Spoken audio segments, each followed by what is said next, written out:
제8장 당뇨병의 합병증 관리, 만성합병증, 신장질환. 콩팥이라고도 부르는 신장은 혈액 속의 노폐물을 배설시키고 수분과 전해질 균형을 조절하며 혈압을 조절하는 기능을 담당합니다. 신동맥으로 들어온 혈액은 사구체 모세혈관을 통과하면서 혈액 속의 수분과 노폐물, 전해질과 포도당, 단백질 등을 여과합니다. 이들 물질은 세뇨관을 통과하는 동안 재흡수와 재분비 과정을 거치게 되는데 불필요한 수분이나 노폐물은 소변으로 배출되고 단백질이나 포도당 등 몸에 필요한 물질은 혈관 속으로 재흡수된 다음 신정맥을 통해 몸속으로 돌아옵니다. 당뇨병 환자에서 혈당이 비정상적으로 높아진 상태가 장기간 계속되면 체내에 조직 단백질의 변형이 오고 그로 인해 전신의 세포와 혈관이 손상을 입게 되는데 당뇨병에 의해 신장의 세포와 혈관들이 손상되어 나타나는 질환을 당뇨병성 신증이라고 합니다. 당뇨병으로 사구체가 손상되면 신장의 여과 기능이 제대로 작동되지 않게 되면서 단백질 등 우리 몸이 필요로 하는 영양소는 소변으로 배출되고 반대로 몸 밖으로 배출되어야 할 노폐물은 제대로 배출되지 않는 상태에 이르게 됩니다.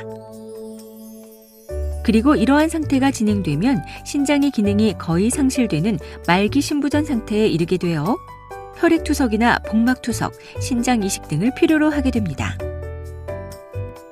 참고로 당뇨병은 우리나라에서 투석을 하게 되는 가장 흔한 원인 질환으로 2003년 통계를 보면 말기 신부전으로 투석을 하는 약 4만 명의 환자 중 57%가 당뇨병이 있는 것으로 확인되었습니다.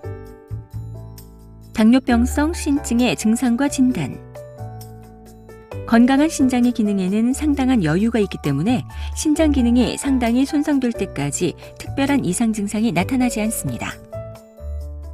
하지만 당뇨병성 신증이 발생하면 사구체의 기능 이상 등에 의해 소변으로 단백질이 빠져나오기 때문에 소변 검사를 통해 단백질의 일종인 알부민이 비정상적으로 배설되고 있는지 여부를 확인해야 합니다. 참고로 당뇨병성 신증의 초기에는 하루 30에서 300mg 정도로 미세한 양의 알부민이 소변으로 배출되는데 이것을 미세알부민 요증이라고 합니다. 여기서 더 진행하여 하루 300mg 이상의 알부민이 소변으로 빠져나오는 상태를 현성 단백뇨라고 하는데 이 단계에서 더 진행하면 실제로 신장의 기능이 감소하기 시작합니다.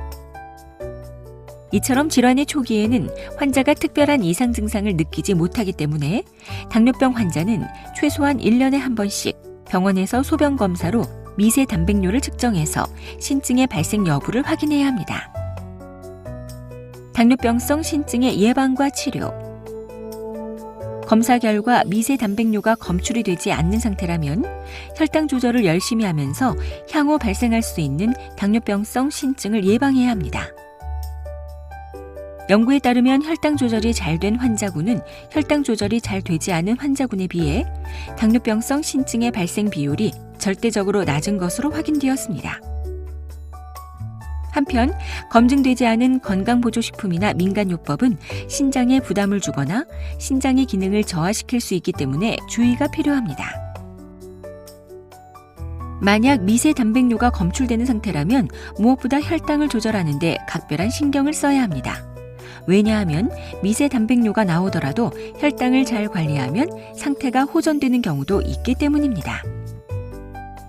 이미 현성 단백뇨가 나오고 신장 기능이 감소하기 시작한 경우에는 주치의의 지시를 따라서 단백뇨를 줄여주는 약물요법을 시작하고 혈당 관리와 더불어 혈압 관리에 더욱 신경을 써야 합니다. 신장 기능의 감소가 있다면 혈당 조절, 혈압 조절과 더불어 단백질 섭취를 줄인 식사요법을 시작해야 하는데 연구 결과 당뇨병성 신증이 발생한 환자에서 단백질의 섭취를 제한하는 것이 단백뇨의 진행과 신장 기능의 감소를 줄이는 데 효과가 있는 것으로 확인되었기 때문입니다. 그리고 신장 기능이 크게 저하되거나 만성 신장질환의 합병증이 동반된 경우에는 혈액투석이나 복막투석, 신장이식 등 저하된 신장의 기능을 대체하는 치료를 고려해야 하기 때문에 신장내과 전문의와의 상담이 필요합니다.